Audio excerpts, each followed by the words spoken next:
once in Stuttgart when I did the Kiefer plane, and I'm very fond of Germany and the German people. I would like to know, how many of you speak English? I see one lone hand. Ah, ça marche pas. What are we going to do about that? Don't worry. Don't worry. Paul, I would like him to know what I'm saying here, you know? How many of you are 5th and 6th year students? Maybe you could ask them how many of them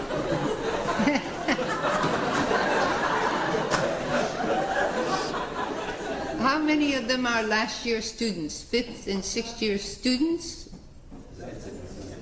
It doesn't work that way here. Okay. How many are painters?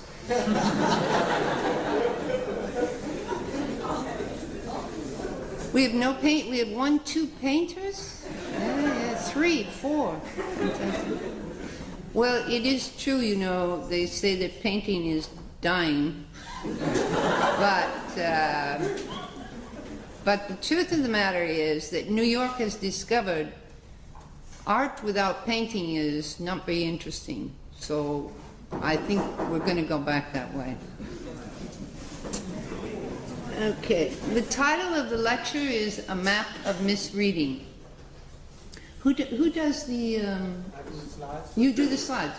Okay, well, I don't... Maybe what we should do is show some of the work first, so that we're not constantly interrupting. What do you think, Dr. DeFeo? Yes, yeah. Okay, so what we'll do is... I feel like I'm talking to the blind. What we'll do is show some of the work. Do a lot of you know my work? How many people know my work? Ah, bravo! Okay, that's a step ahead. Okay, so let's show some of the early work. The store called Bacon and Egg. These were made out of plaster, chicken wire, cloth, and enamel. Next. This is the pie case that's made from plaster and enamel. Okay. This is one of the first painting that was in my first solo show in New York City, The Flags of Jasper John. Okay, next. This is the double flag. Okay. I think we can go fairly fast. This was a show I had in Galerie G in Paris in 1967.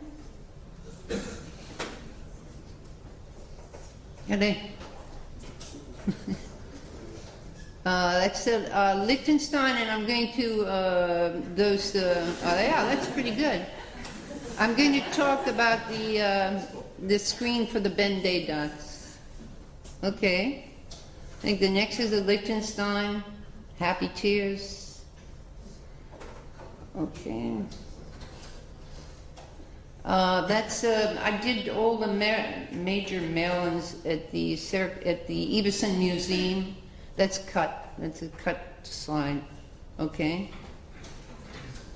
So I did all the major Marilyns.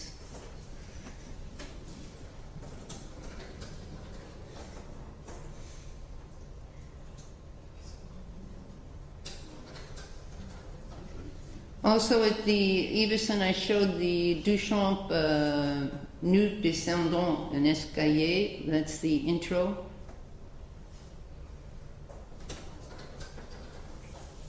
That's a Duchamp Man Ray photo. You laugh, huh?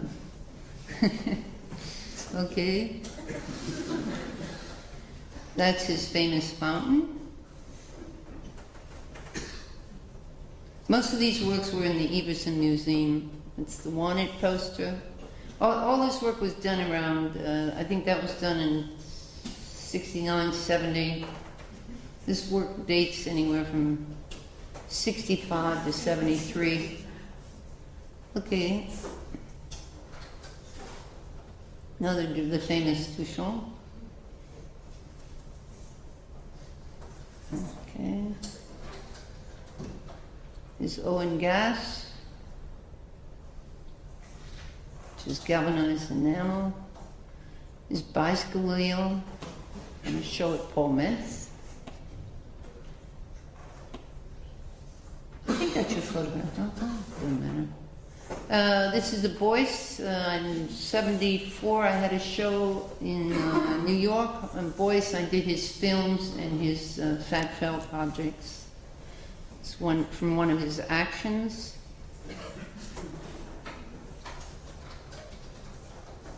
That's Fat Meditation, another film. Done in 72, 73. And let me tell you, that fat really smells. That's the Boyce, La Révolution Siamo Noi.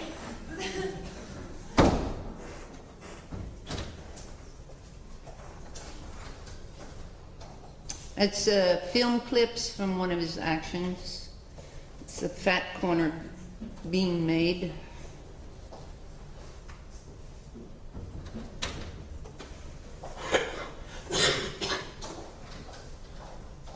It's a fat corner. I was in a show in Onash in 74.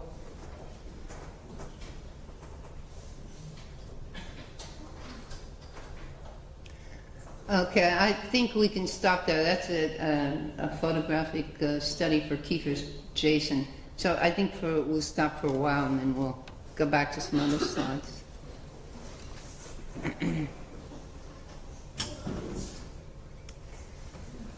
Okay, original sin. Oh, whoops. God, how can I see him talking to this thing? Original sin is not original. Originality is not an element of genius per Kant, as there are no geniuses today. Art is not idea. Art is not imagination. Copy, unique, authorship, and innovation are tautological.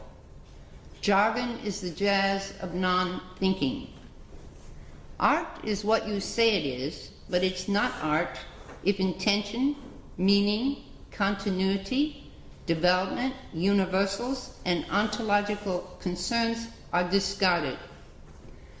But it is art if temporality and subjectivity are considered crucial, with the results that art today is the entertainment world, guns, games, and fun, the modes of mass culture. Art is no longer dangerous. The enduring crisis of the art world is not new, but rather steeped in the long arm of history, the ground that has pulled us into a powerful void that resounds with the loud clamor of les hommes des ressentiments, reflecting the false consciousness of our time. Yet, or precisely because of, an oppositional stance is met with resistance, a blindness that locks into a subjective position that tolerates nothing outside itself. Misinterpretation and reversal of meaning are its defensive modes that create a giant map of misreading. My work and discourse is subject to such distortions, but let's give it a try. Now these are some of the slides. The work I'm talking about is some of the slides you've seen.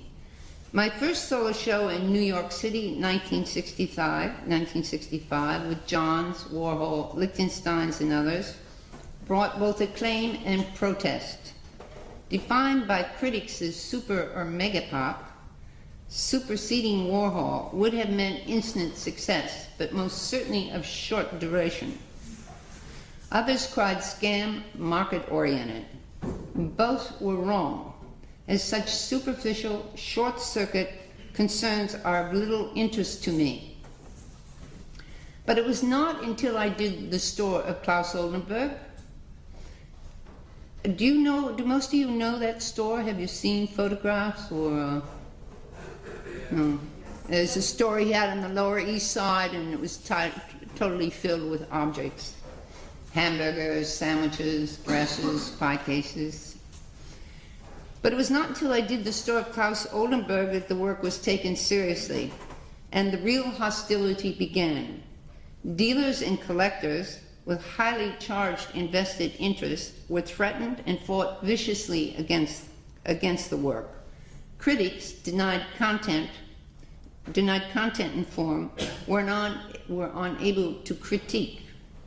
Some artists understood the work intuitively, others for the wrong reasons thought it was great, others hated it. Can you understand a little bit? I had to talk to myself, man. Although able to articulate and support the work, dialogue was impossible as mental sets were fixed. More importantly, the force and intention of the work was too far distant from prevailing modes of thought. I was beaten up, verbally abused at perfectly charming dinner parties, and admittedly some pretty wild parties, childishly snubbed, and generally given the finger. I found such behavior wildly interesting, yet there was total amazement at the lack of understanding. The premise of the work is infinitely clear: simplicity with all its complexities and contradictions. Fortunately, the strength of the work could sustain such an onslaught. Never to be forgotten is the odd, brave, and intelligent dealer or collector who supported the work. As a painter, my ground was the abstract expressionist and pop artist, one exploding with emotion and the other all surface and immediacy. Iconography and formalism lacked the bite of great challenge. Shows in Paris in 1966, 69, and 70 was a small step forward, as French critics are inclined to be more intellectual than Americans, although both were obsessed with copy.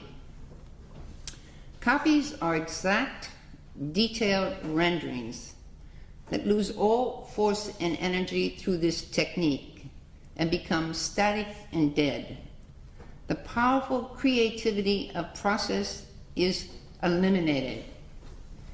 It is imperative that I see, know, and visually implant every work that I attempt. If not seen for some period of time, the works are tracked down in museums, galleries, or in collections. Photographs are not taken and reproductions only used to check size and scale. The work is predominantly done from memory, using the same materials and techniques and thus making the same errors in coming out in the same place. Process is crucial but not important, as I'm going for the embedded force and power of the work. 1973 brought a large museum show at the Everson with its singular and erudite director, Jim Heritas. The show consisted of Beuys' major felt sculptures, all major Warhol Marilyns, and Duchamp's ready-mades with 1,200 installation of 1,200 coal bags. One room simultaneously running their films. This was followed shortly by a Beuys show at Onish Gallery in New York City. The critics remained silent or used worn-out rhetoric. Among them, the prevailing attitude seemed to be, if you can't fight it, ignore it. At this time, I made the decision to stop painting, as it was clear to me that the prevailing critical rhetoric could paralyze the work or water it down to something it was not. The thorn was out of the art world side, but not for long, for as I had decided that when the mental retards caught up, I would return. And voila, along came the appropriationists. Do most of you know the appropriationists? Huh? Okay, because it's crucial that you know. If you don't know, I'll explain. You know, okay. And listen, I never know what these students know in Europe, you know, so excuse me. And voila, along came the appropriationists that provided a frame of reference and entry into the work and allowed me to differentiate the work. Briefly, the major concerns of the appropriationists were feminist issues, running through art history, experiencing male power, art is for everyone, and loudly proclaiming the death of originality. Although they were eager to have me join their ranks to subsume the precursor, I had to decline. Having engendered the movement, it was not cool to disdain. It put me right back into the hot water of the 60s. I'm not an appropriationist by token of intention and meaning. The work cannot be located in the discourse of copy or deconstruction. I am not making copies, paying homage, reviewing history, saying anyone can do it, declaring the death of originality, and I definitely don't think everyone should have or understand art. Despite this, most shoved the work into this hot trend. It was easy thinking, fitted the slot, and no longer a problem. However, at the same time, this created crucial dialogue that through differentiation revealed the substance and strength of the work. The source works are only used as catalysts, thus any reference back to them is to misunderstand the issues at stake. The work functions through repetition, reference, change as phenomena, opposites as the same, and non-identity of identity. There is both unity and conflict in the work, a disturbance between surface and under. By the elimination of references, through references that do not fit into a system of reference, avoiding subjective deviation. An anti-subjective stance that utilizes the coherence of non-identity through identity. When these differences are identified with each other, they are synthesized and become contradictions. Repetition is differentiation and action. The development of the work is non-linear. The full explosion of the art market came with the appropriationists. Everyone and everything was at an all-time high. Collectors were buying sight unseen and by the dozen. Dealers were selling to dealers, escalating prices, and the added nightmare of art fairs with every artist in every booth. I think it's imperative that I mention at this time that when I talk about artists, dealers, collectors, curators, there are obviously very notable and grand exceptions. What I'm doing is taking the talk here. Is that clear? There were ultimate demands to be in group shows that were often ill-conceived and disastrously placed the work out of context. Offers abounded for solo shows, many of which reflected quick production and haste. This, with a politically correct stance, is what made the art world go around. All of this had to be resisted, creating much flack and giving one the designation of, quote, very difficult. But it's not bad being difficult, it has its advantages. Bucking the system holds the danger of elimination from the system. It's a tough, hard fight and takes courage, passion, guts, and certainty. In the end, you gain enormous respect. The turning point and increased understanding of the work came with shows at galleries Paul Mantz and Six Friedrich, and we have the pleasure of having Paul Mantz here tonight. I am greatly and gravely indebted to them. They fought many hard battles for me with enormous courage and spirit. Tilman Osterwald, former director of the Kunstverein, Stuttgart, drew swords with his directors. With absolute commitment and much hard work, he allowed me to utilization of space for an installation that dynamically demonstrated the totality of the work. To see the work as individual pieces is to see nothing, to know nothing. The Kunstverein show, room by room, pulled you into deeper layers, forcing the head to go beyond the specific objects themselves to different levels of thinking. The object's autonomy has been returned to them. Maybe we could show some slides now of the Kunstverein. What I'm going to do is show you, unfortunately I don't have any slides of the Deisterhall, but I'm going to show you slides of the Kunstverein and the Villa Arson, because it's very important in terms of, you can go past those, in terms of whatever. You can bypass, please. We don't need these. You can't hear me? No, I couldn't hear you. Oh, okay. I'd like to get to the Kunstverein show, which I think is next. Voilà.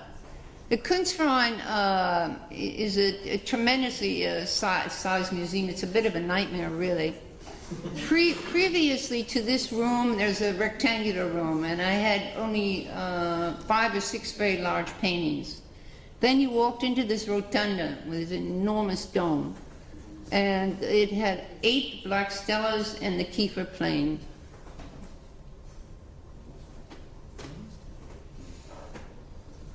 Next. It's another shot. Okay, we can go on. Then from there you walked into the Duchamp room. And it had an installation of 1,600 coal bags. It consisted of his porte-bouteille, his Black Widow, bicycle wheel, his film, Advance of a Broken Arm, maybe a couple other things, I can't remember. Okay. I think these are just, there's the fountain, that's as you come down into the room from the Kiefer room. Okay. Now, at the end of the Boyce room, you came to this, at the end of the Duchamp room, you came to the Boyce room. And originally this room had been planned for Boyce's Plight, which are the large felt cylinders of felt stacked on each other that he had in Dauphin. We had problems because of Eva Boyce and because of the enormous cost. It didn't make sense to do the piece. So I took the room, did not install the felt, and put instead the Boyce fat chair. Okay. There it is. It is a very powerful room. And this is where you end up in the show. Okay. This is an installation shot from Villa Arson of Kiefer's Jason, which is a piece of canvas that goes up on the wall. The plane is quite small. Okay.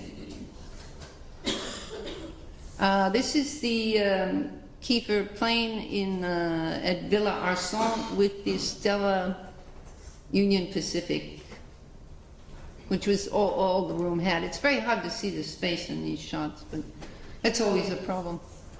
Okay. Another shot off in the separate room on the right on the black Stellas. Okay. This is when you entered it into the museum. The museum at Villa Arson has a lot of very cut off small rooms. And seeing as it's very important to present the work as a totality, that creates a very big problem. So one of the resolutions was to do these 3 Boyce chairs. When you walked in and looked to the left, you saw them. And at the end was a Boyce film running. And to the right was a veiled fat corner. Okay?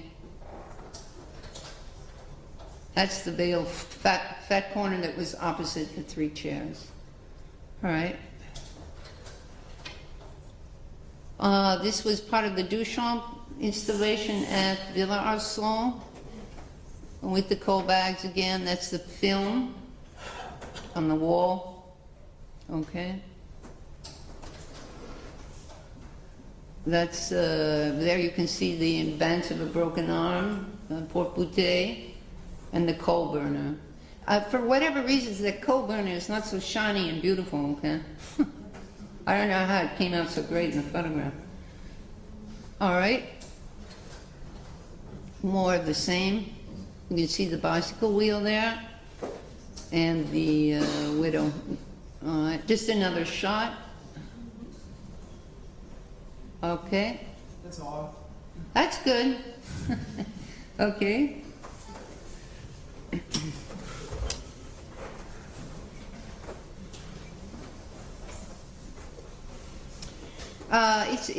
We really don't have time tonight, but it's space and the installation of space for a show is really a fascinating subject, and I have quite a bit to say about it, but I think that's enough for tonight.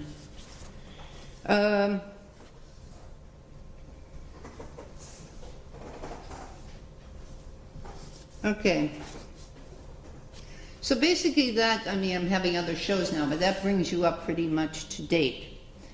And so that's how it is, but there are still giant steps to be taken. But these are specifics and details, and the disturbing question is, how did the art world ever so swiftly go to the lowest common denominator? The fragmentation of subjectivity, the predominance of the reactive man, the pervasiveness of jargon, the urgent metamorphosis of technology, and the perpetual anguish of capitalism has thrust upon us disastrous results. Art no longer imposes its mode, but rather takes its modes from mass culture. Is the lowest common denominator the entertainment world. Artists have become consumer objects. Meaning is externalized, arbitrary and thus meaningless. Originality is no longer a critical factor. Critics justify rather than critique, and museums try to be open, muddling in the mess. In the beginning, there was beauty. A monumental leap to the Industrial Revolution with its false progress in technology and technology's facade of utopia has the results of changing workers to commodities, producers to consumers, whose liberation is consumption. This powerful obsession with objects and novelty created a new that was not new, but the rearranging of the same to appear new. Same as new became a means of distinguishing in literature and art, beginning of a market-oriented original with the important shift that artists are no longer in control. This, with photography, began the blur between artist-public and brought challenges and changes for artists that led to speeding up and mimic reproduction. Such additives to and relinquishment of criterion has pushed what constitutes art. Firmly rooted, the erosion continues, each ensuing art movement never breaking the thread. Giant steps in formalism and iconography changed what art should look like.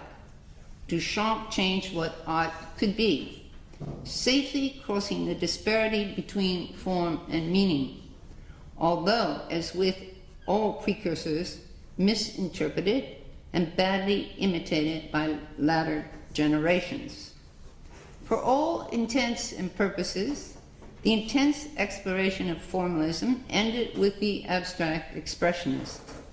Although the work was initially rejected by the public, the overwhelmingly charged emotional content provided easy access to great art. Perhaps more importantly, they opened and rushed in the explosive field of surface content. And wham, bam, we have pop art.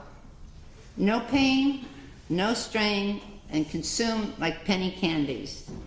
Much to the joy of dealers, collectors were easily molded to instant art experts and given the facile, reassuring assurance of knowing only to have known.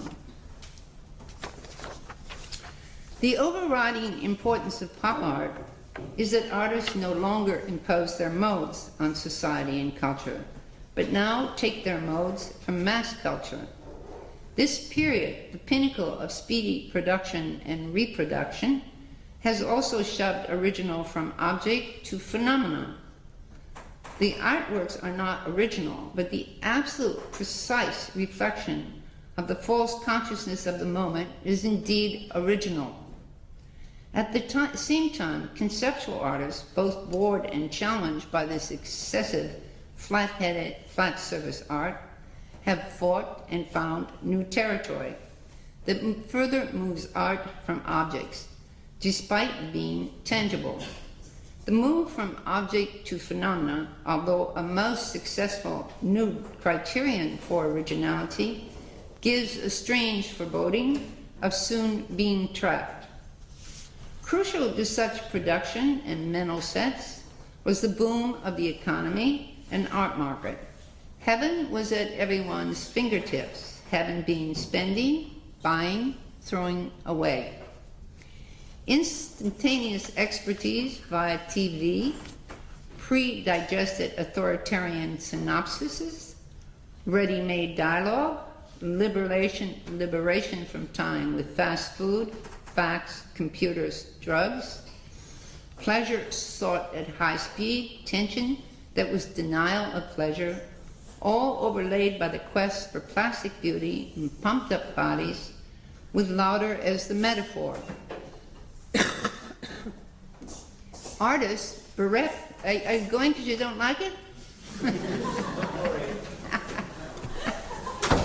Artists bereft of challenge fell in the trap of complicity, not wanting to create flack or lose the cutting edge.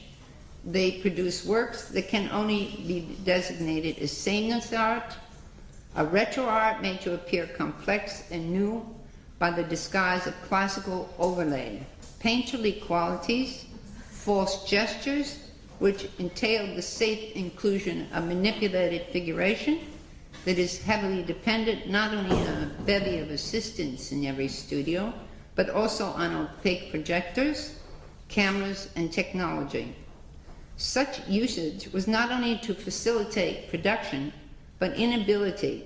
Art is churned out, and so too is art students with little training and eyes of dollar bills.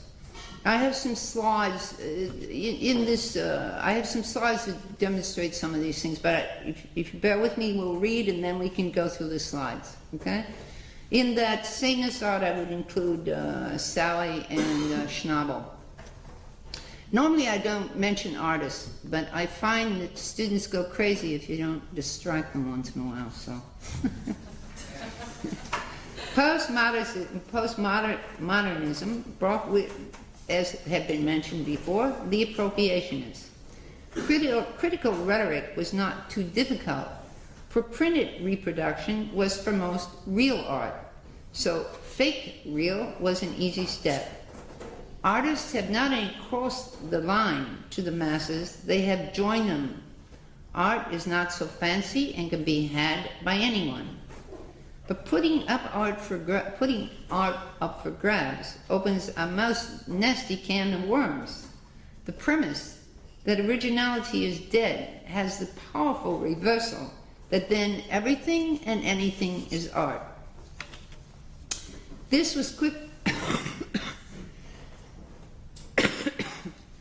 was quickly manifest by scatter art, bits and pieces art. Do you know this? Do you know that terminology? Bits and pieces and scatter art. That would include, we could have Silly Flurry, Candy No, and Mike Kelly, Taurus. We got a few others there. I'll show you some slides. Scatter art, bits and pieces art, and participation art that finally brought art down to the low category of functional art. Dangerously close to entertainment, it is now entertainment with elements of game and play. Others, under the illusion that art was idea, produced a quick succession of different ideas, utilizing different images and materials with every exhibition. And by, I should probably clarify that. When I say idea within this frame of reference, I'm talking about, I have a great idea, I'm going to do Christ in gold. Whereas ideas are really conceived or devised through polar opposites in order to get there. Okay. The framework was temporality with no past, no future. Continuity is thrown out the window, and with it, development. In the face of such works, there is queasy uneasiness. Collusion is rampant. Critics, with their appalling habit of jargon, have no need of critical support in their propaganda campaigns. Curators take money and take art for inclusion in shows. Collectors pontificate and are arrogant with power. Dealers promote and deal to the shame of Wall Street. Artists gain tons of money but lose respect and are at the very bottom of the totem pole. Everyone has been dealt a fixed hand with heavy stakes. Impeccable timing for art to move from meaningless art. No.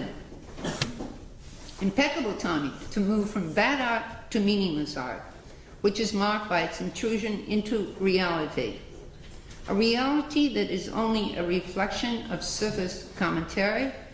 A very good example would be Barbara Kruger.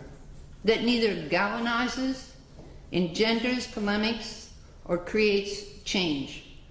Political and social art uses the props and verbiage of reality that are the externalization of external knowns, and thus resound with hollowness. When such isolated fragments of reality are joined together, they no longer sign to reality as they are reality, which results in posited meaning. There is a referential arbitrariness that negates meaning, period. Also to be found is the disparity between form and meaning. Consequently, the space that opens up between them permits any interpretation, is subjective, variable, and eliminates meaning. And then Jeff Koons is a prime example of this intrusion of reality. I guess Taurus would be very good for the other. Critics who once upon a time heard of intention and meaning externalize meaning with automated formula that itself is meaningless. No one blinks an eyelash.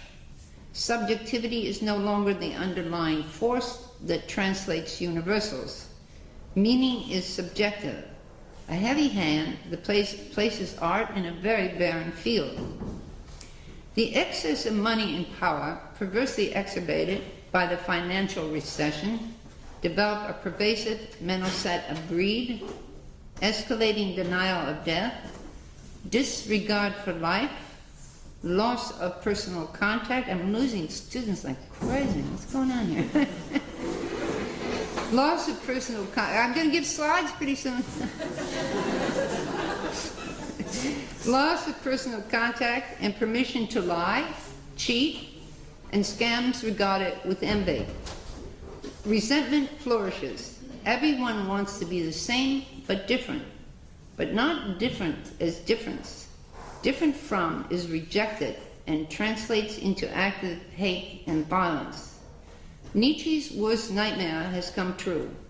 The predominance of the reactive man results in elements of thought that sanitize, isolate, reject the unknown, and is loss of the self. As if all this is not undermining enough, the supportive system is weak for family, church, education, ethics, and morality have already been severely eroded. So, Dr. Liu, let's show a few slides here. Give everyone a breather. We'll show some of the ones that we picked. Do most of you know, because all these artists are really have had international shows, and many, many shows in Europe, and if not, do you read a lot of art magazines? You know, I think one of the important things is that, I mean, I know students are always very busy working in their studios, but I think that it's, aside from that terribly hard early work you have to do, you should really know what your ground is, what you're coming out of. It creates a challenge and it creates a cutting edge for you. So I would encourage you to read and go to the library. Those are my words for the day. Okay, let's have some slides.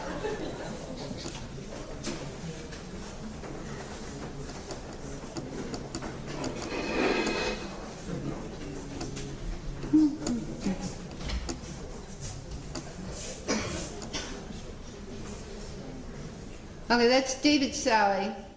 Now, most of his work is done with an opaque projector. Okay, so he puts it under an opaque projector and traces it on his canvas. If you have the chance to see a lot of David Sally's, it's very, or even not a lot, it's very obvious.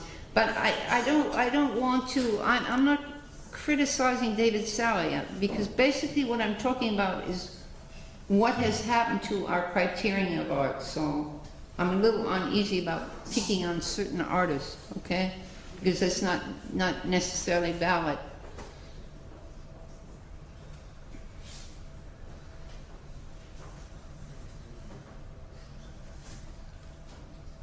Okay, there we have our friend Schnabel, if we can see it. Do you know Schnabel, the plate man? That I would call new, which is old, trying to look like new. Okay.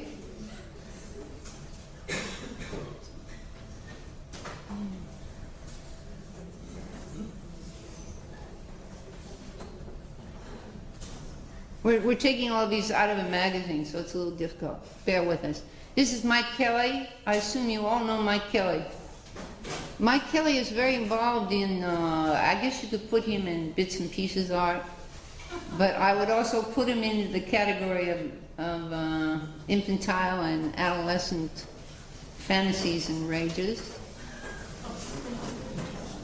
Okay?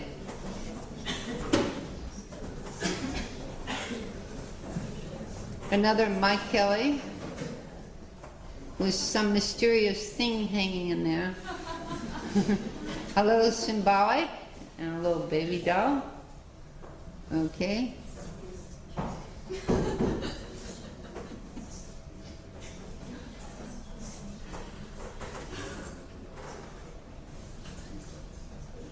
This is Barbara Kruger. This is absolutely not the, but I'm sure you've seen a lot of Barbara Kruger. This is not really the best piece, because this is obviously a politically feminist presentation, but she does many things in which she says very mundane, I mean, it's things we all know, and it's like getting a piece of reality back to you that you already know. Okay, next.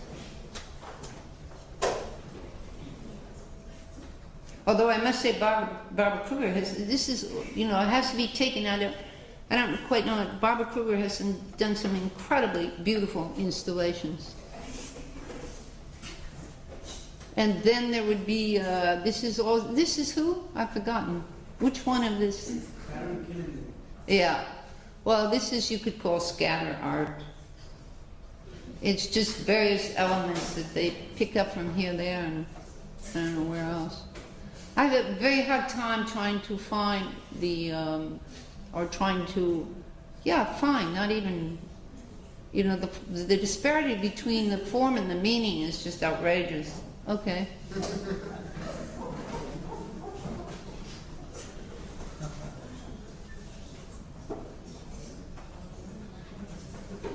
And we have Kiki. Now we're starting to get into body art. Okay. Kiki is as most body artists are totally obsessed with the body or parts of the body. Okay.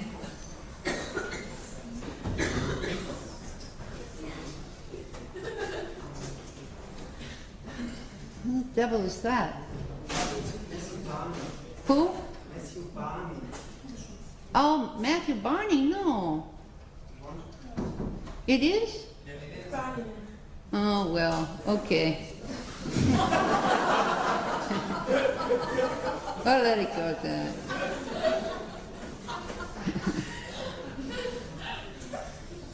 But you know, Matthew Barney, I'm sure you all know his work.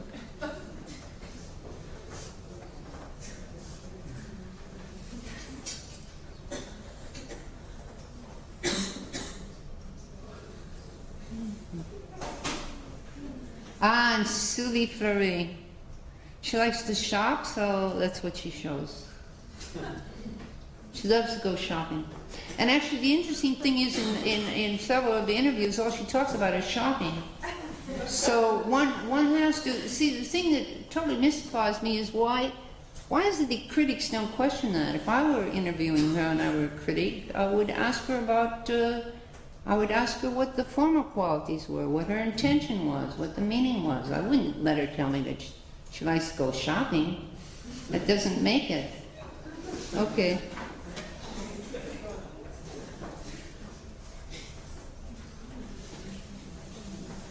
But anyway, the important thing is that this is all very subjective art.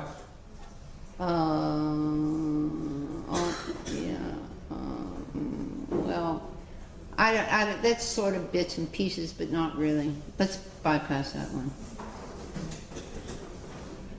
Yeah, the important thing about this, what I'm showing you, is that it is predominantly subjective work. Is that the one we chose? Yeah. Well, it's not typical, but I don't know what you'd call that. I don't know what category that would go under. Decoration art. Interior decoration art. And then we have Ray Charles Ray. These are things the artists talk about. Most of his references, I don't say most, the ones I've read in interviews, he talks about how he wants to give adults the experience of having, say, for example, being faced with the extremely tall mother. So then at the post-human show, he shows a woman that's, I don't know how many feet high. It's a little bit arrogant. I mean, we've all had this experience. I don't see that that's such an astounding thing to present. And I don't see how it creates any change. And I certainly don't know what the formal qualities are. Okay. Is that clear? Not really. Not really. Sometimes one is vague. I could make it clearer, but I'm not in the mood. Okay, I guess that's it. Okay. It's somehow body art is really not that interesting to spend that much time talking about it. Okay, where were we? We were talking about how the ground had been eroded in family, church, and so forth. This is indeed very fertile ground for the fragmentation of subjectivity. Without firm structures, there's no possibility to develop an inner core of self that gives freedom and liberty, a certainty, dignity, and self-respect. Under these imposed limitations, the body becomes the only vestige of self. It must be attested, confirmed, verified. This is manifest in body art that has put itself into the garbage can of objects which have moved from commodities on display to object commodities.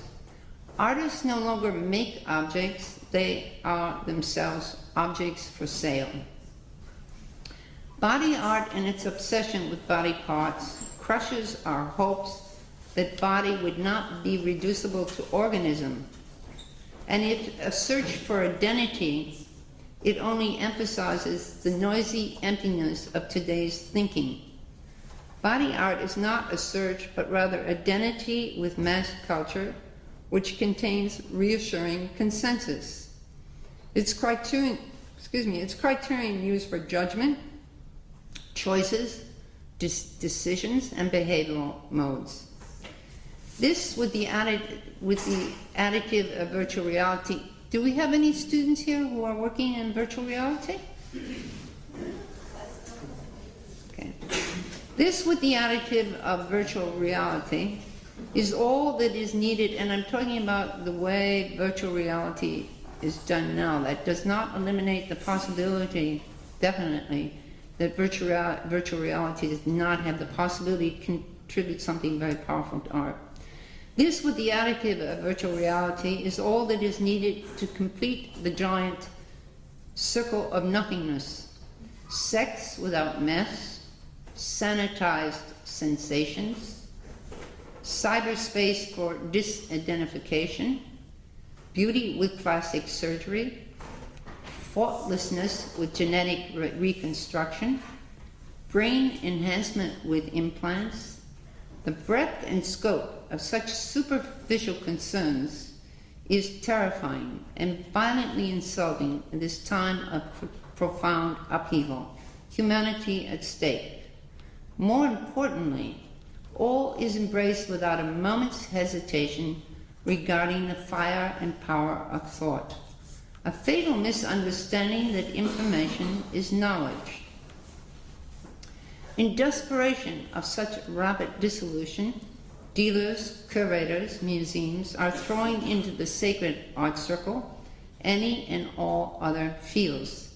The ultimate is the Whitney Museum's inclusion of an amateur film of public notoriety. This was the black man that was beaten up in Los Angeles, and an amateur took his film, which was viewed all over America and Europe on TV. Current events are now art. The amateur is now an artist. This dramatizes a long process that undermines, perhaps eliminates, the very idea of art as a realm of aesthetic discourse. Art today has escalated to guns and art are fun. Violence, sex, high-tech, low-tech are the stuff art is made of. Political correctness and strategies are a major force. The intellect considered an impediment, and 60 seconds is no longer a minute. The displacement of this seems a little repetitive to me. I've said this. Well, the result is art is the lowest common denominator. It is the entertainment world. The displacement of body, self, and sexuality, review of childhood, adolescent memories, rage and fantasies, a shopping spree, just what I showed you some of the words, lacks merit in form, content, materials, is amateurish, indulgent, self-serving, and meaningless. Harsh condemnation, but such is the end of the end, loss of all criterion of what constitutes art. Yet there is a positive. Current art functions at high gear with its precise reflection that man is lost. Unfortunately, it is hidden with a thick veil of denial. How is it to know and not know? It is to turn falsehood to a higher plane. But what can art be when art is already defined as art out of negation, art against art, art playing on non-art? To think technology can save art, to think technology can save man, is to be blind with illusion.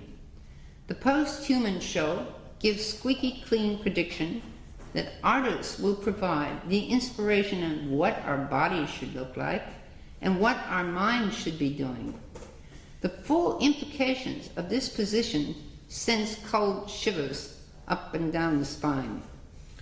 Courage is needed to reject today's art, not to accept it as hot, progress, or taking technology by the balls. The false yes of the ass, the long ears of the masses.